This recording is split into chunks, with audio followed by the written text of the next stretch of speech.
Ang digmaang pangkalakalan ng US-China, isang masalimuot at umuunlad na salungatan, ang ugnayang pangkalakalan sa pagitan ng Estados Unidos at China ay naging katangian ng pandaigdigang ekonomiya sa loob ng mga dekada.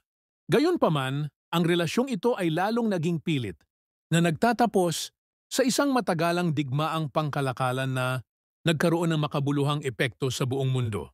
Ang pag-unawa sa mga komplikado ng salungatan na ito ay nangangailangan ng pagsusuri sa makasaysayang konteksto, mga pangunahing manlalaro, at patuloy na implikasyon. Makasaysayang konteksto. Ang kawalan ng timbang sa kalakalan sa pagitan ng US at China ay pinagmumulan ng tensyon sa loob ng maraming taon. Ang US ay patuloy na nagpapatakbo ng isang malaking deficit sa kalakalan sa China, ibig sabihin ay nag-import ito ng mas maraming kalakal kaysa sa pag-export nito. Ang deficit na ito ay naiugnay sa iba't ibang salik, kabilang ang undervalued na pera ng China, pagnanakaw ng intelektual na ari-arian, at hindi patas na mga gawi sa kalakalan.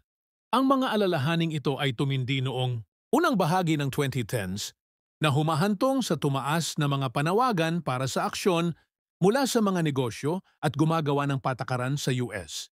Ang diskarte ng Trump administration. Ang trade war ay tumaas ng malaki sa ilalim ng Trump administration.